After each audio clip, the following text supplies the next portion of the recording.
Nobody in that entire mansion saw it coming. Not the 12 security guards stationed at every corner. Not the butler who had served the Jiang family for 31 years. Not even the man himself, Jang Hyun-woo, the most feared and powerful figure in all of Seoul's underground empire, expected that on a quiet Tuesday morning, a woman barely 5'4", with flour on her apron and fire in her eyes, would raise her hand and bring it crashing across his face with a sound that echoed through the marble corridors like a thunderclap. The room went absolutely still.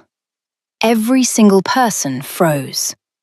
And then Jang Hyun-woo slowly turned his head back, his jaw tight, his eyes dark as a winter storm, and stared at her.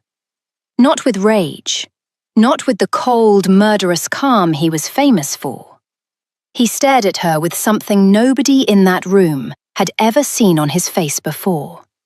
Something that looked almost like shock, almost like recognition, almost like the very first crack in a wall he had spent 34 years building around his heart. And what he did next changed everything. Her name was Melissa Mensah, 28 years old, born in Accra, Ghana, raised partly in London, and now standing in the most dangerous household in South Korea, with nothing but her dignity and a burning need to protect the one thing in this world she loved more than her own breath. She had come to Seoul 18 months ago, chasing a dream that had slowly dissolved into survival. She had a degree in nutrition and food science, a beautiful mind, and a laugh that could light up a room. But none of that mattered when the bills came due, and the world kept finding new ways to remind her that she was far from home and entirely alone. So she had taken the job. Live-in domestic staff at the Jang estate. Good pay, private quarters, meals provided. She told herself it was temporary. She told herself a lot of things in those days. What she hadn't been told, what no recruitment agency bothered to mention in the job listing, was that her employer was Jang Hyun-woo, the 43-year-old chairman of Jang Holdings by day, and the quiet, iron-fisted head of one of Seoul's most powerful criminal networks by night. She hadn't been told about the black cars that arrived after midnight, about the men with hard faces and expensive suits who spoke in low voices behind closed doors, about the way the entire household staff moved through the house like they were walking on glass, never meeting his eyes, never speaking unless spoken to, never, ever, under any circumstances, getting in his way. Melissa had read the room on her very first day. She was smart like that. She kept her head down, did her work with precision and care, and stayed in her lane. For 6 months, she and Jang Hyun-woo had barely exchanged more than 4 sentences. He would walk through a room, and she would step aside. She would leave his meals outside his study door, and he would consume them in silence. It was a perfectly functional non-relationship, and Melissa had been perfectly fine with that. Then Soo-ah came into her life, and everything changed. Park Soo-ah was 5 years old, with the biggest eyes Melissa had ever seen, and a silence that broke her heart the moment she heard about it. Soo-ah was Hyun-woo's niece, his younger sister's daughter, and she had stopped speaking 14 months ago, the same week her mother, Jang Soo-yeon, had died in a car accident on a rain-slicked highway outside Incheon. The little girl had been in the back seat. She had survived without a single physical injury. But something inside her had gone very, very quiet. The doctors called it selective mutism, triggered by acute grief and trauma. Hyun-woo had brought her to live at the estate, hired 3 different child psychologists, paid for every treatment and therapy available, and then resumed being emotionally unavailable because that was the only thing he truly knew how to be. Melissa met Sue R. on a rainy afternoon in the kitchen.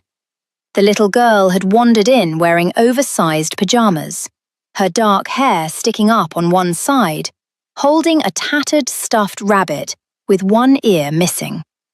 She had stopped in the doorway and stared at Melissa with those enormous eyes.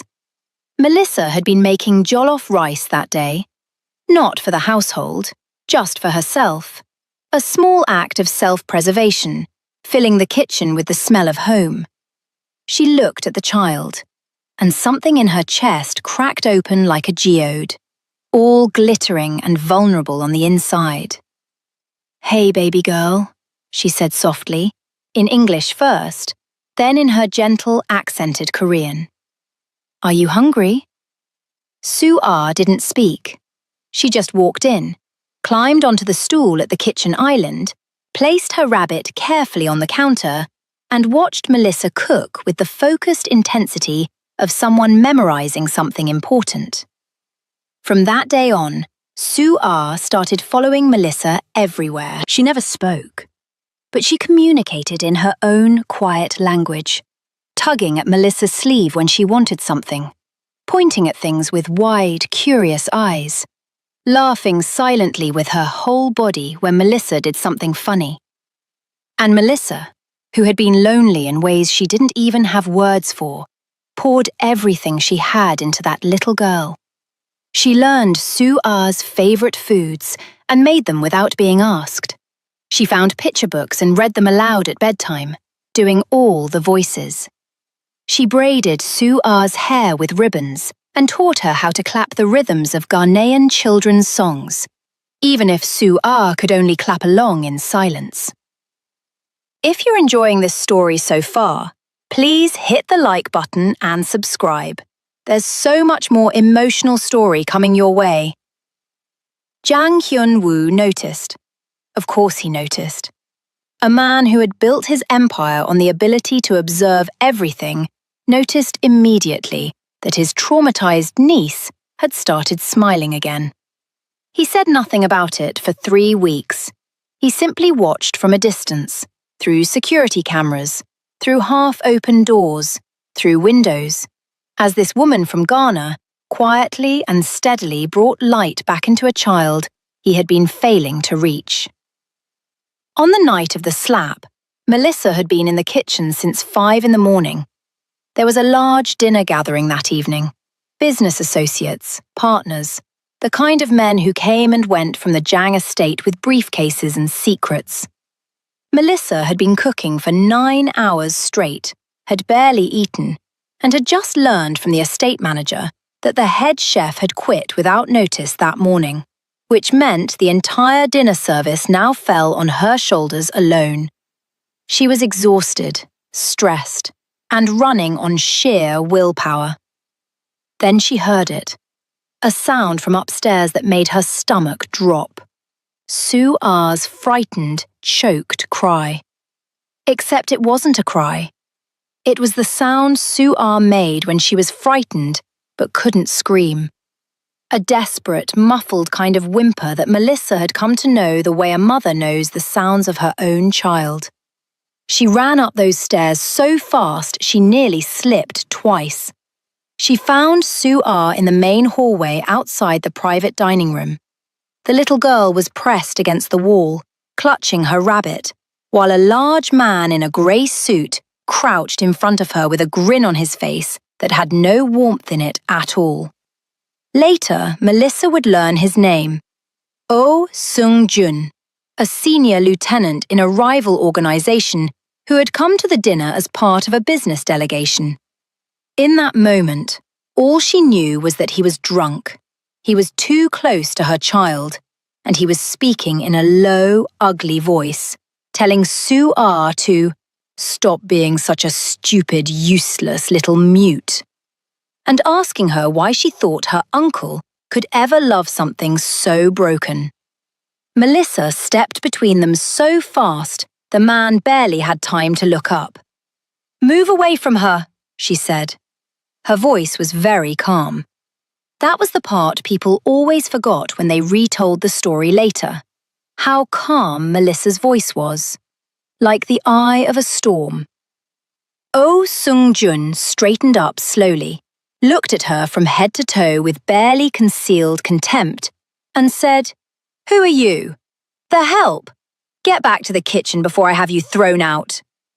And then he turned back toward Soo-ah.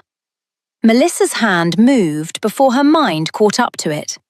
The slap landed across Oh Sung-jun's cheek with a crack that echoed down the entire corridor and brought 4 security guards running. He stumbled sideways, his hand flying to his face, his expression cycling through disbelief, rage, and something dangerous.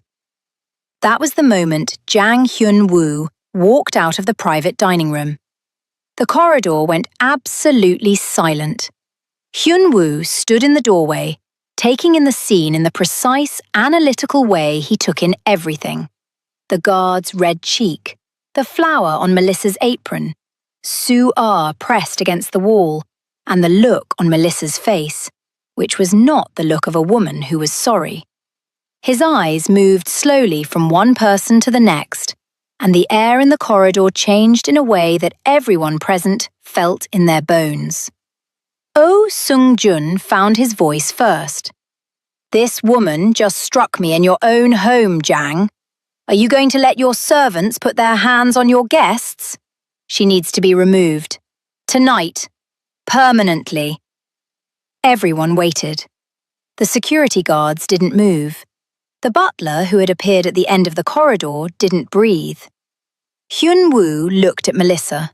She met his gaze directly, which almost nobody in that world ever did. There was no apology in her eyes, no fear, just the absolute, unshakable certainty of a woman who would do the same thing again. Then Hyun-woo looked at Soo-ah, who had crept forward and wrapped both her small arms around Melissa's leg, her face buried in her apron, her rabbit dangling from one hand. Something crossed Hyun-woo's face, something fast and deep and seismic. He turned to Oh Sung-jun. When he spoke, his voice was so quiet that some people in the corridor said afterward they weren't entirely sure he had spoken at all. "You will leave my home in the next 2 minutes. Your organization will receive communication from mine tomorrow morning. I suggest you spend tonight thinking carefully about what you want that communication to say." Oh Sung-jun stared at him. "You're choosing a maid over a business partner." "I'm choosing," Hyun-woo said, with the kind of finality that closed doors and ended conversations. "My family." He looked at Melissa one more time before turning back into the dining room. In that single look was more than she had received from him in a 1.5 years of working in his house. It wasn't warmth exactly. It wasn't gratitude. It was something more complicated and more powerful. It was recognition. Like he had finally, truly, for the first time, seen her. That night, after the dinner had ended and the house had gone quiet, Melissa sat at the kitchen table with Soo-ah asleep across her lap, stroking the little girl's hair and wondering if she still had a job. She heard footsteps. Not the soft, careful steps of the household staff, but the deliberate, unhurried steps of a man who owned every floor he walked on. Hyun-woo appeared in the kitchen doorway. He had loosened his tie. He looked at her and at the sleeping child for a long moment. "She's been sleeping better since you came," he said. It wasn't a question. It wasn't quite a compliment. It was just a fact that he seemed to be offering her carefully, like something breakable. "She just needed someone to be consistent," Melissa said quietly. "Children need consistency more than they need perfect." He was quiet for a moment. Then he said, "Why didn't you apologize to him?" "Because I wasn't sorry," she said simply. Another silence, and then something happened that she would think about for years afterward. Jang Hyun-woo, Mafia boss, billionaire, the man whose name made other powerful men nervous, sat down at her kitchen table. Not in a chair across from her, right there at the same table where she made Soo-ah's breakfast every morning. And he sat there in silence for a while, not demanding anything, not performing authority, just sitting, the way a person sits when they are somewhere they feel, unexpectedly, less alone. Her name is a type of eternal love, he said suddenly. Soo-ah. My sister chose it. She said she wanted her daughter to know what that felt like before she could even speak. His jaw tightened. Ironic. Melissa looked at him carefully. Beneath the suit and the silence and the years of cultivated coldness, she could see it now. The grief. Not the clean, resolving kind that therapists talked about.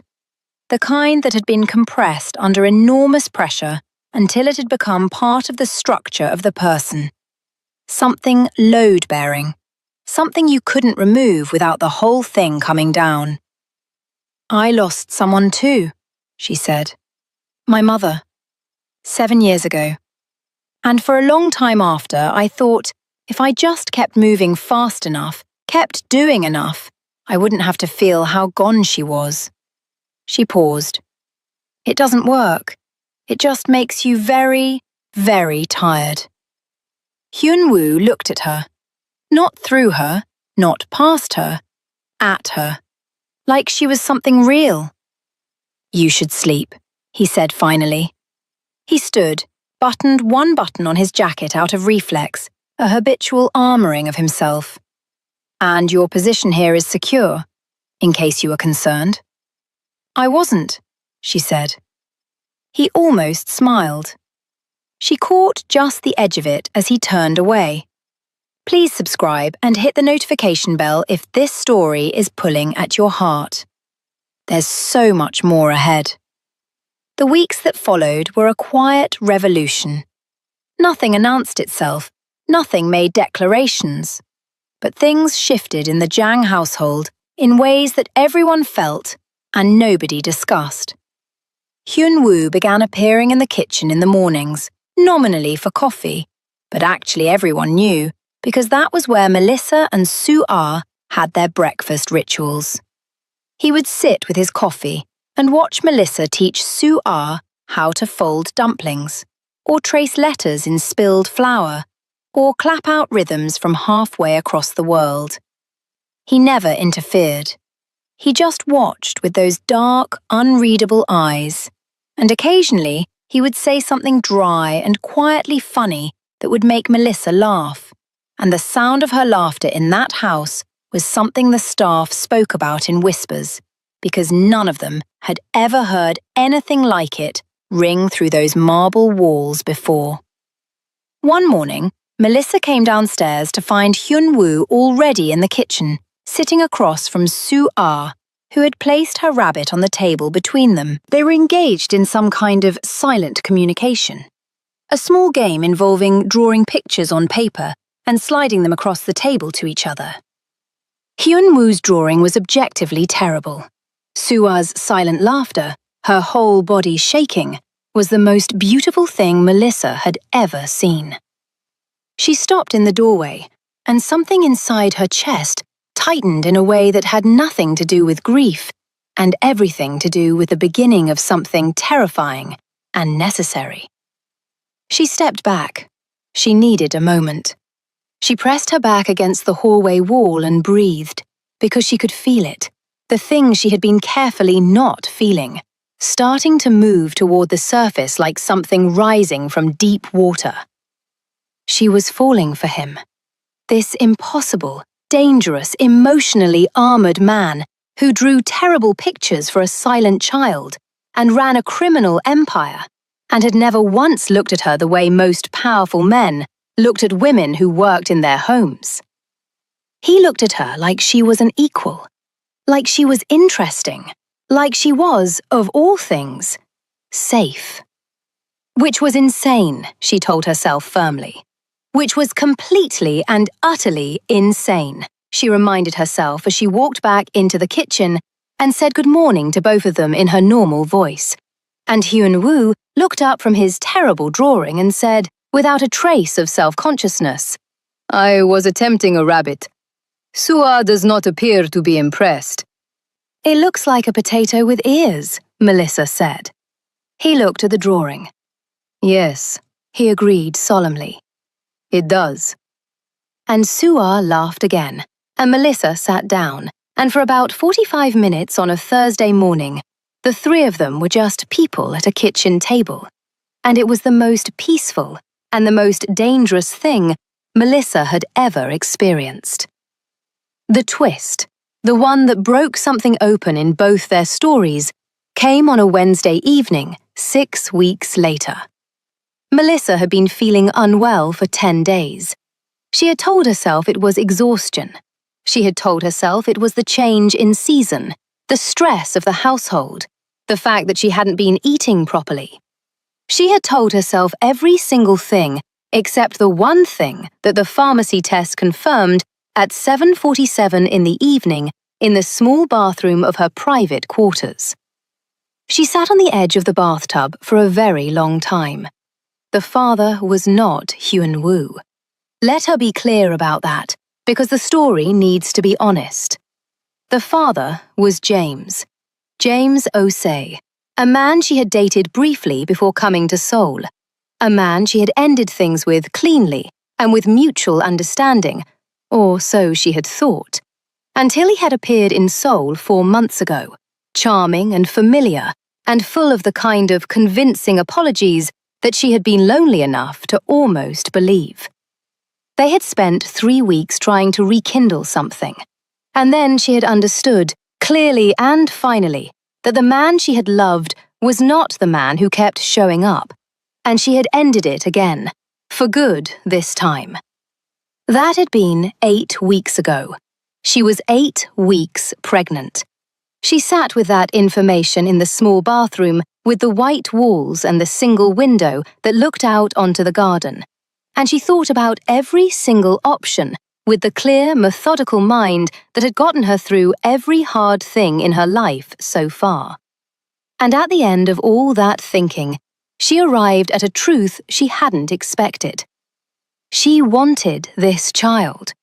She wanted this child with a certainty that bypassed fear and logic and practical reality, and landed somewhere much deeper and more fundamental. She wanted this child the way she had wanted to protect Sua in that corridor, not because she had thought about it, but because her body and her soul simply knew.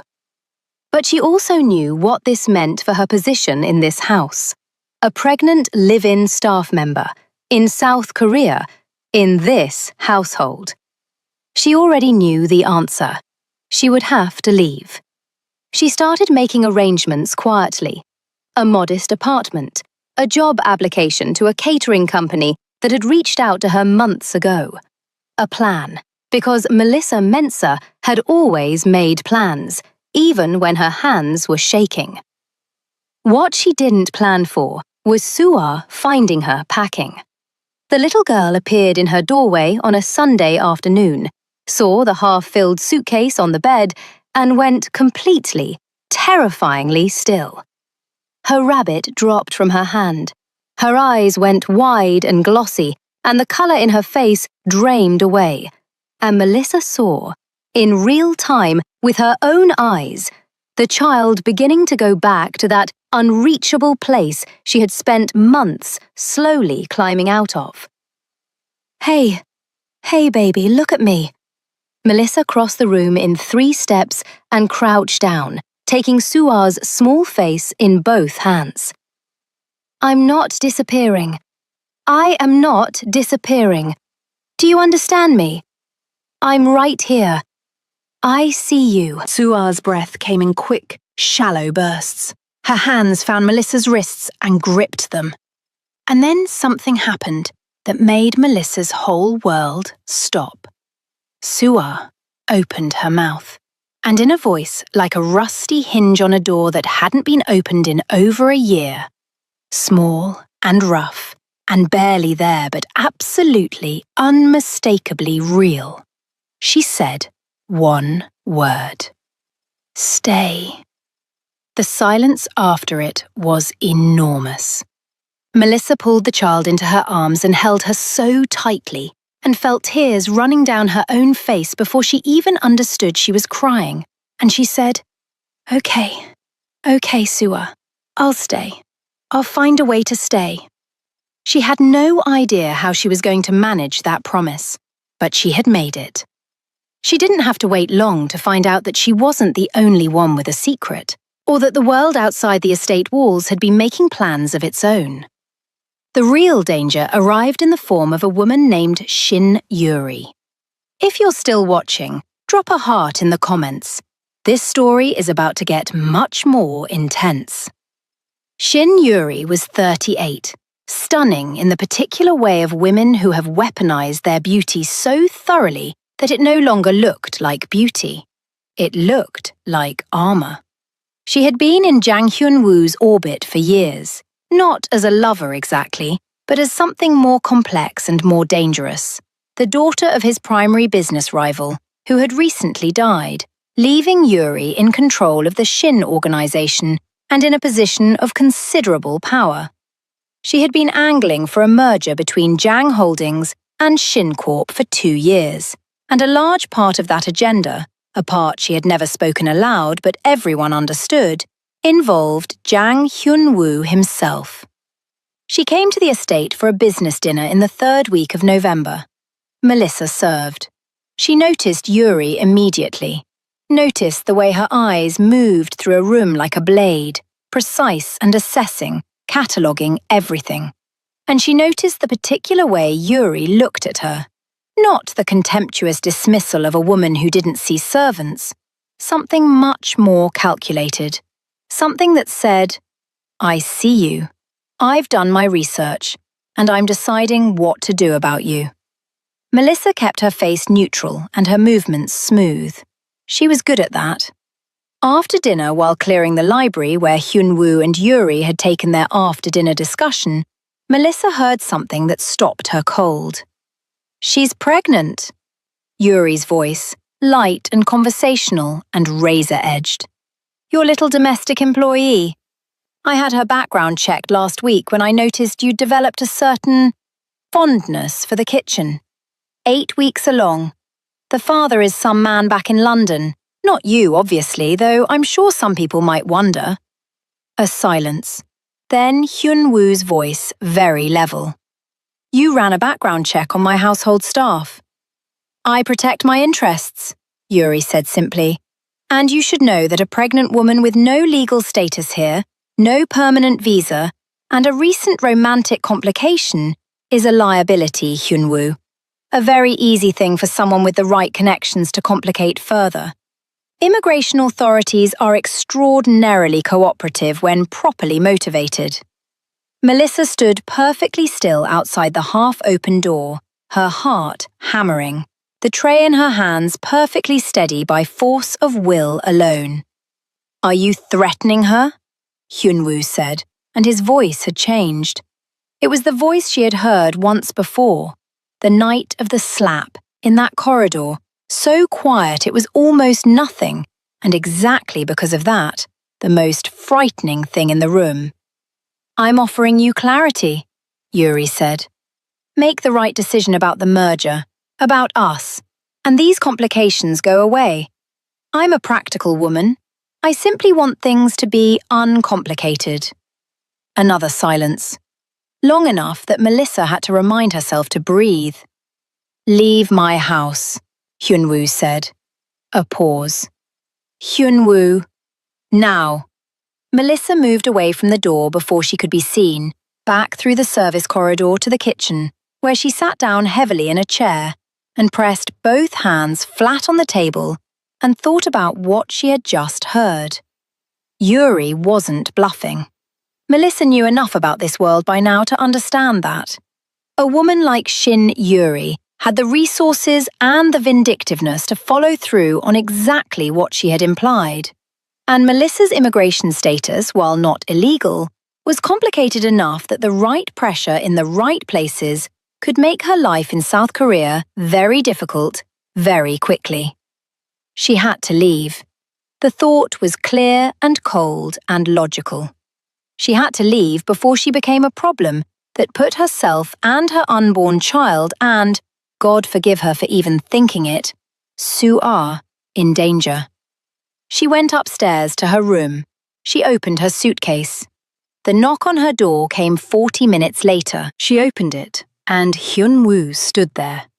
No jacket this time, his sleeves rolled up. Something in his face that she had never seen before. Not the cracks she had glimpsed, but the whole thing, the whole complicated interior of him, visible in a way that clearly cost him something. "You heard?" he said. It wasn't a question. He had cameras everywhere. She had always known that. "Yes," she said. "I'm going to ask you something," he said. "And I need you to answer me honestly, not because you think it's what I want to hear." She waited. "Do you want to stay?" The simplicity of the question hit her somewhere deep. Not can you stay, not should you stay, do you want to? That's not a responsible question given the circumstances, she said carefully. Melissa. The sound of her name in his mouth, her real name, not the maid or the staff, or any of the other titles that had insulated them from each other, was startling. Do you want to stay? And she was so tired. She was 8 weeks pregnant and tired and far from home. And there was a 5-year-old girl down the hallway who had spoken her first word in over a year to ask her to stay. And there was this man standing in front of her with his whole face open and undefended for the first time in however many years he had been keeping it closed. And she was so tired of being sensible in the face of things that had moved far beyond the reach of sense. "Yes," she said. "I want to stay." Something in him settled. Like a man who had been braced for impact, relaxing. He looked at her with those dark eyes and said, "Then stay. Everything else is a problem to be solved. Shinjuri is a problem to be solved. Your visa, your situation, the child. These are logistics. The only thing that isn't a problem to be solved is whether you want to be here." He paused. "And whether you'll let me..." He stopped, started again. "Whether you'll let me be present for all of it." She studied him for a long moment. "You understand what you're asking? Not just for me, for the baby, a child that isn't yours." "I understand," he said. And there was something in the steadiness of his voice, not performance, not the careful management of a man who was used to managing everything, just the absolute, grounded certainty of someone who had looked at a truth and decided to walk toward it. "I understand it completely."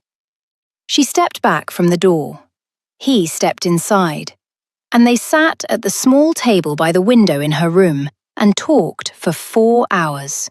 Really talked, the way two people talk when they have finally decided to stop protecting themselves from each other. About his sister, her mother, his empire and what it cost him, her pregnancy and what she feared, Sue-ah, Ghana, soul, loss, loneliness, and the strange, unlikely territory they had both found themselves standing in. At some point after midnight, without either of them quite deciding it, she fell asleep in the chair, and he covered her with the blanket from the bed, and sat there for a while in the dark, watching over her the way he had never let himself watch over anyone.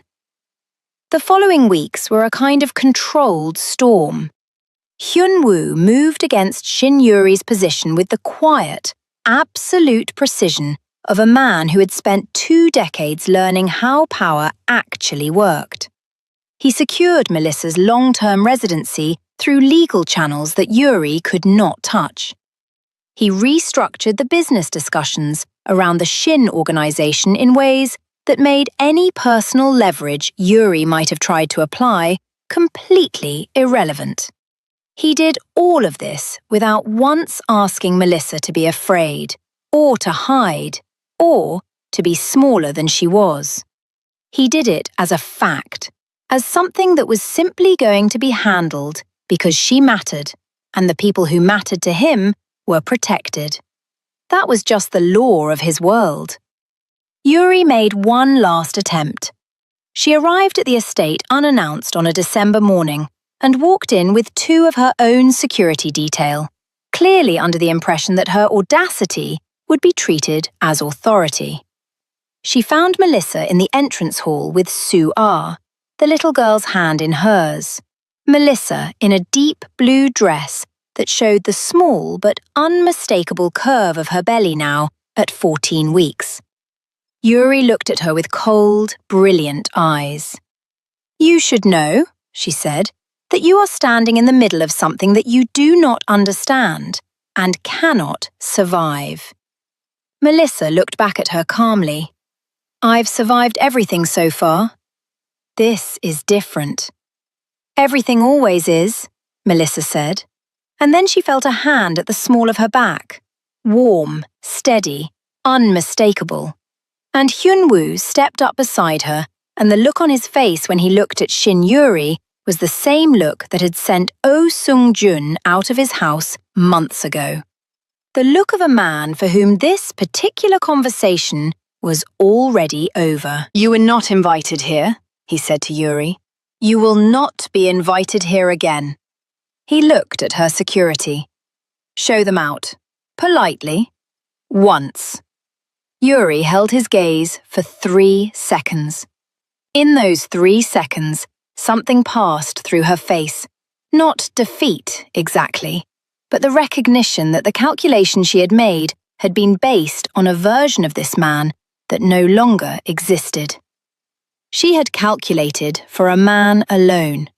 She had not calculated for whatever he had become, standing in this hallway next to this woman and this child. She left, and she did not come back. Don't go anywhere. The most emotional part of this story is about to happen. Like and subscribe so you never miss stories like this. The morning everything came together was a morning in late January, when Seoul was cold and the windows of the Jang estate were fogged at their edges, and the kitchen smelled of ginger tea and the particular warm, spiced sweetness of the chin-chin Melissa had been attempting to make from her mother's recipe. Sue R sat on her stool, now talking, not in long sentences yet, but in steady, blooming fragments, words arriving like flowers after a long winter, narrating her rabbit's opinions on the chin-chin preparation process. Hyunwoo came into the kitchen and stopped. He looked at the 2 of them, the woman with the apron and the round belly, and the laugh that filled the room, the child who was talking, actually talking, her small voice finding its way back into the world, one word at a time. And he stood there long enough that Melissa looked over her shoulder.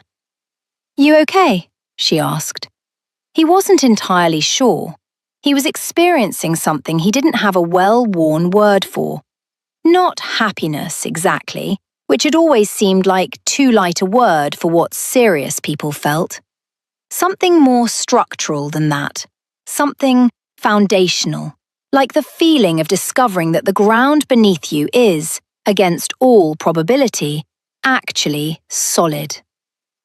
"Come here," he said. She raised an eyebrow. "I'm cooking." "The chin-chin can wait." "My mother's recipe says you cannot rush chin-chin." "Melissa." She wiped her hands on her apron and came to him, because something in his voice had shifted into a register she recognized.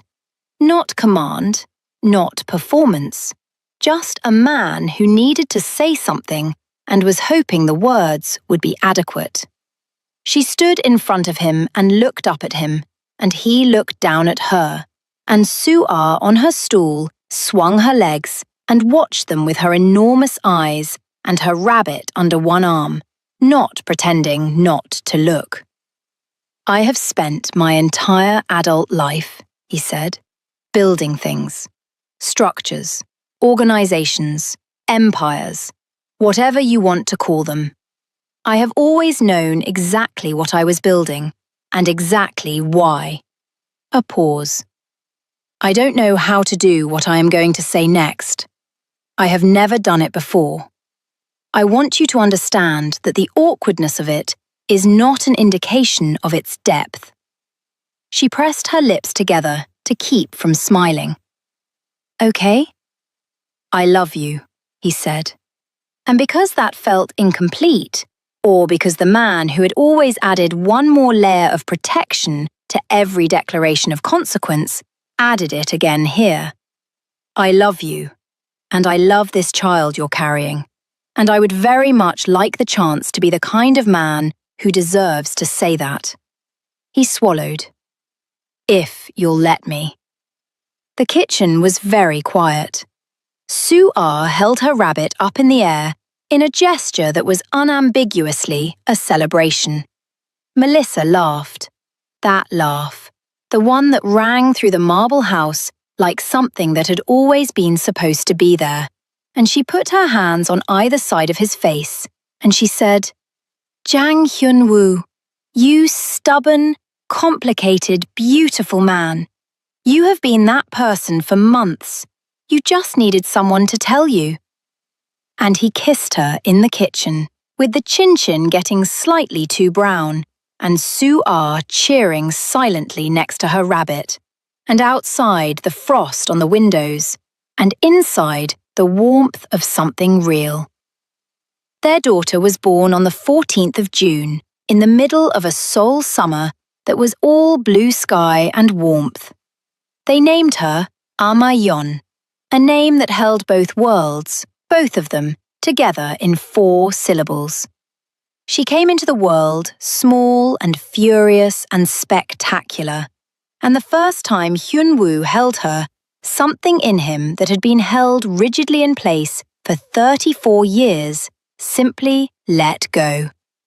He stood in that hospital room with his daughter against his chest and his eyes closed, and Melissa watched him and understood, with the deep understanding of a woman who had loved him carefully and truly through all his difficult seasons, that whatever he had been before, whatever structures he had built to protect himself from the vulnerability of being a person who loved things, he was, in this moment, past all of that. He would spend the next 2 years gradually, methodically, and with the same focused intelligence he had applied to every other important endeavour in his life, dismantling the parts of his empire that had no place in the world he was building with them. It wasn't a clean or romantic process. There were nights of difficult negotiations and dangerous conversations, and old alliances that had to be carefully unwound. But he did it with the same quiet, absolute certainty with which he had done everything else. Because he had decided. And when Jang Hyun-woo decided something, the world rearranged itself accordingly. Su-ah, at the age of 7, delivered the flower girl speech at their small private wedding. 7 sentences in a clear, steady voice that her mother would have called eternal love made audible. And Melissa held Hyun-woo's hand through every single word and felt him trembling just slightly, and loved him more for every tremor. Ama-yeon, at 8 months old, slept through the entire ceremony in the arms of the butler who had served the Jang family for 33 years, and who wept openly and without apology. After the ceremony, in the garden of the estate where it had all begun, Melissa stood with her husband and her daughters, hers, both of them, in all the ways that matter, in the last golden light of a Seoul evening, and she thought about the woman who had arrived at these gates 18 months ago with flour on her apron and fire in her eyes, and nothing but the certainty that she would not let the world reduce her. She thought about all the impossible things that had happened since. The slap that cracked open a wall. The word whispered by a child who needed someone to stay. The man who had chosen, every single time he was given the choice, to move toward love instead of away from it. She thought, the most extraordinary things come from the moments when you refuse to be small. She felt Hyun-woo's hand find hers in the fading light, warm and certain and completely there. She looked up at him. "What are you thinking?" he asked. "That I'm glad I slapped him," she said. He was quiet for exactly 2 seconds, and then he laughed. A real laugh, full and unheld. The laugh of a man who had finally, completely, come home. And it rang out into the garden and up into the warm Seoul air. And Soo-ah came running across the grass toward them. And the evening opened up around them all, like something that had been waiting patiently for exactly this. Some love stories begin with flowers and candlelight and perfect timing. And some begin with a slap in a marble corridor and a child who needed someone to stay. And 2 people stubborn enough and brave enough and human enough to keep choosing each other through every hard and complicated and beautiful thing that came after. Both kinds are real. Both kinds last. And if this story reminded you, even for a moment, that ordinary people with ordinary courage can change the entire architecture of their lives by simply refusing to abandon the people they love, then it was worth every word. If you made it to the end of this story, you are exactly the kind of person this channel was made for. Please like this video, leave a comment telling me which moment hit you the hardest, and subscribe so you never miss a story. Share it with someone who needs to be reminded today that love, real, complicated, protective, redemptive love, is still out there. We'll see you in the next one.